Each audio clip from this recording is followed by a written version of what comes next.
एक दर्शक के द्वारा यहाँ पर एक सवाल पूछा गया है कि कमिश्नर का आदेश पत्र लेकर किसके पास जाएं, तहसीलदार साहब के पास कि एसडीओ साहब के पास। बंटवारा नामा निरस्त कराना है प्लीज़ सर। तो देखिए यहाँ पर आपको यदि बंटवारा निरस्त करवाना है तो उसके लिए क्या प्रक्रिया रहेगी उसके बारे में आज की वीडियो में हम बात करने वाले हैं। तो वीडियो में बने रहिए। चैनल को अभी तक सब्सक्राइब नहीं किया तो चैनल को सब्सक्राइब कर दीजिए, बेल आइकन को प्रेस कर दीजिए और इस वीडियो को आप फटाफट लाइक कर दीजिए, क्योंकि इस चैनल के माध्यम से आपको मिलती है सरल और आसान भाषा में कानून की नई नई जानकारी। तो आइए वीडियो को शुरू कर लेते हैं। देखिए इस ग्राफ के माध्यम से हम समझने वाले हैं कि कमिश्नर द्वारा बंटवारा निरस्त किया गया क्या करें। ठीक है,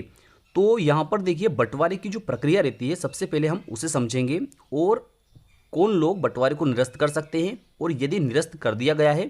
तो उस बंटवारे के विरुद्ध किस प्रकार से कार्यवाही की जा सकती है। ठीक है, तो यहाँ पर हमने यह ग्राफ लिया है और इसके माध्यम से ही हम समझने वाले हैं। यहाँ पर यह व्यक्ति जो है यह आवेदक है, यह व्यक्ति जो है यह अनावेदक है और इन दोनों के नाम पर ये यहाँ पर 3 खेत बने हुए। ठीक है, यहाँ पर ये 3 खेत बने हुए हैं। इन तीनों खेतों का ये लोग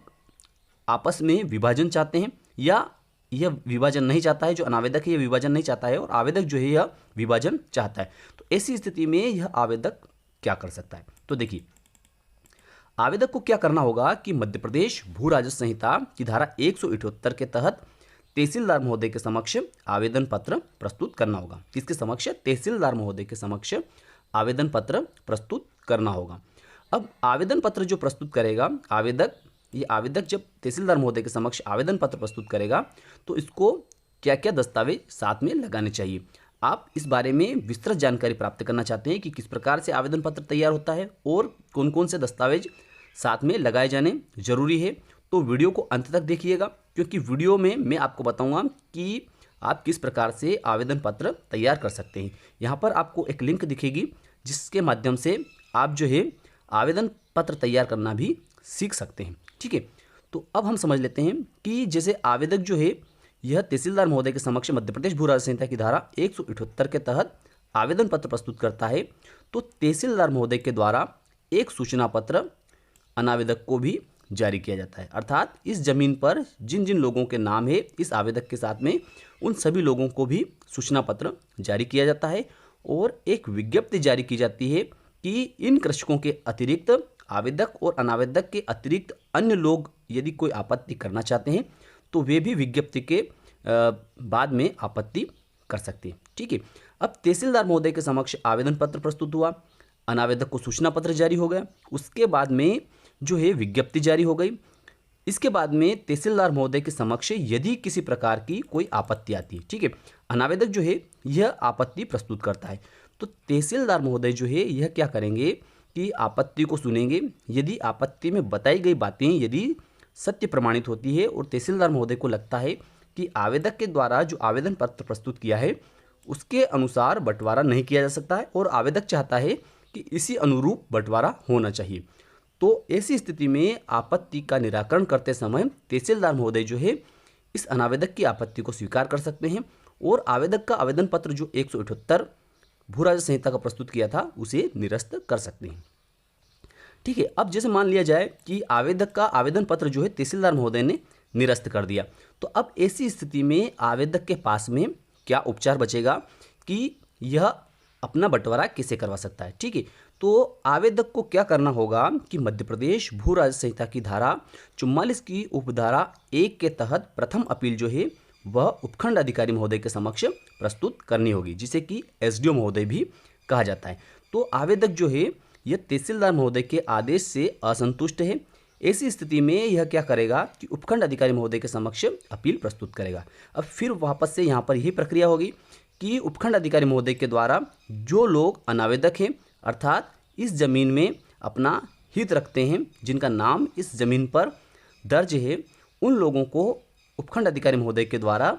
सूचना पत्र जारी किया जाएगा और इनका भी पक्ष जाना जाएगा। अब उपखंड अधिकारी महोदय के समक्ष ये लोग सूचना पत्र प्रस्तुत होने के बाद में उपस्थित होते हैं तो उपखंड अधिकारी महोदय के द्वारा तहसीलदार महोदय के प्रकरण को भी इनके समक्ष बुलवाया जाता है। क्या किया जाता है कि तहसीलदार महोदय ने क्या किया उनके प्रकरण में, उस प्रकरण को भी, उस रिकॉर्ड को भी उपखंड अधिकारी महोदय के द्वारा बुलवाया जाता है। फिर उस रिकॉर्ड को भी देखा जाता है और इन दोनों पक्षों के तर्कों को भी श्रवण किया जाता है, अर्थात सुना जाता है और उसके बाद में निर्णय दिया जाता है। अब क्या होता है कि मान लिया जाए कि उपखंड अधिकारी महोदय के द्वारा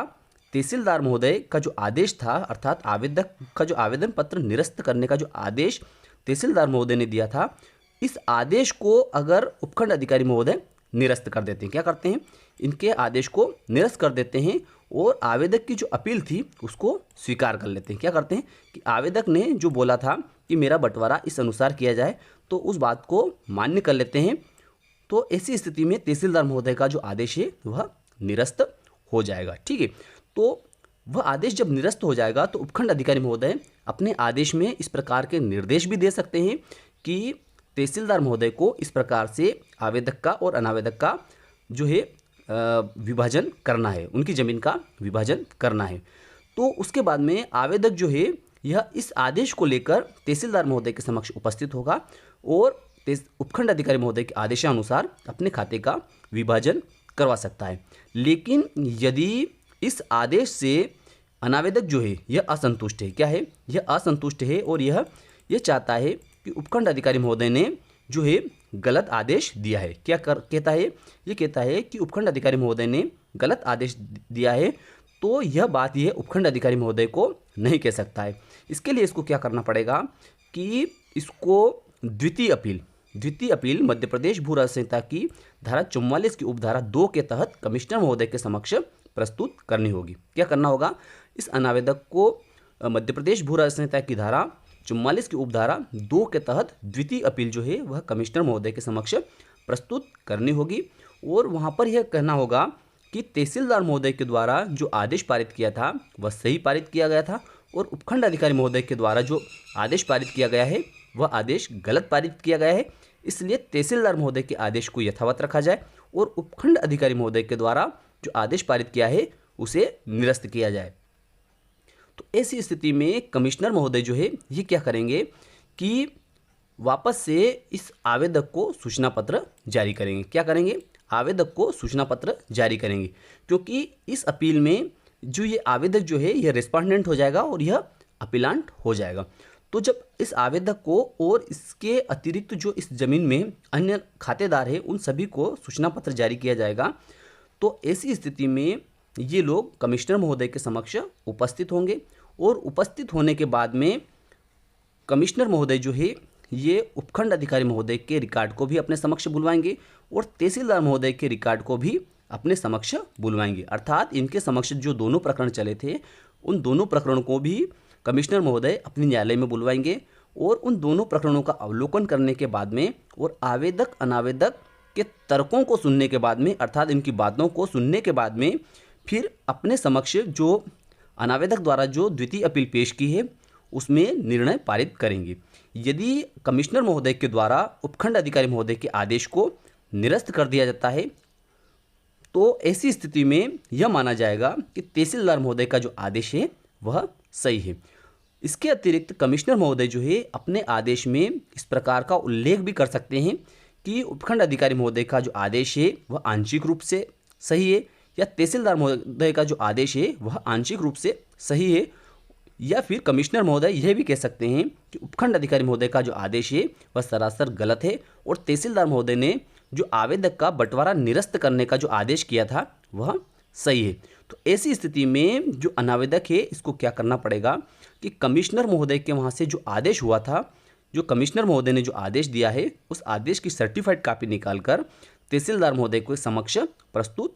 करनी होगी कि उपखंड अधिकारी महोदय के आदेश को कमिश्नर महोदय के द्वारा निरस्त कर दिया गया है और आपने जो आदेश किया था उस आदेश को यथावत रखा है, अर्थात उसको डन कर दिया है। तो ऐसी स्थिति में कमिश्नर महोदय के आदेशानुसार और आपके आदेशानुसार राजस्व अभिलेखों में बंटवारा नहीं किया जाए। अब देखिए यहाँ पर क्या है कि यदि कमिश्नर महोदय ने जो आदेश दिया है उस आदेश से यदि आवेदक जो है यह असंतुष्ट है, क्या है, यह असंतुष्ट है और यह चाहता है कि उपखंड अधिकारी महोदय ने आदेश सही दिया था, तहसीलदार महोदय ने गलत दिया था और कमिश्नर महोदय ने भी आदेश गलत दिया है और आवेदक यह चाहता है कि इसने जो आवेदन पत्र तहसीलदार महोदय के समक्ष लगाया था उसी अनुरूप बंटवारा होना चाहिए, तो ऐसी स्थिति में आवेदक जो है यह इस आदेश के विरुद्ध, कमिश्नर महोदय का जो आदेश है, इस आदेश के विरुद्ध राजस्व मंडल में निगरानी प्रस्तुत कर सकता है और यह कह सकता है कि उपखंड अधिकारी महोदय के आदेशानुसार मेरे खाते का अर्थात इस जमीन का बंटवारा किया जाए और तहसीलदार महोदय के आदेश को और कमिश्नर महोदय के आदेश को निरस्त किया जाए। ऐसी स्थिति में यदि राजस्व मंडल के द्वारा यदि आवेदक की निगरानी स्वीकार कर लिया जाता है और उपखंड अधिकारी महोदय के आदेश को यदि जो है सही मान लिया जाता है, तो ऐसी स्थिति में राजस्व मंडल इस जमीन का विभाजन किए जाने हेतु पुनः तहसीलदार महोदय को या इनके अधीनस्थ जो अधिकारी है इनको निर्देशित कर सकती है। और यदि राजस्व मंडल के द्वारा इस आवेदक के द्वारा प्रस्तुत निगरानी को निरस्त कर दिया जाता है, तो ऐसी स्थिति में कमिश्नर महोदय का जो आदेश है वही सही माना जाएगा। तो मैं विश्वास रखता हूं कि आज का वीडियो आपको अच्छा लगा होगा। अच्छा लगा हो तो इस वीडियो को लाइक कर दीजिए, चैनल को सब्सक्राइब कर दीजिए। फिर मिलते हैं अगले वीडियो में, तब तक के लिए जय हिंद जय भारत।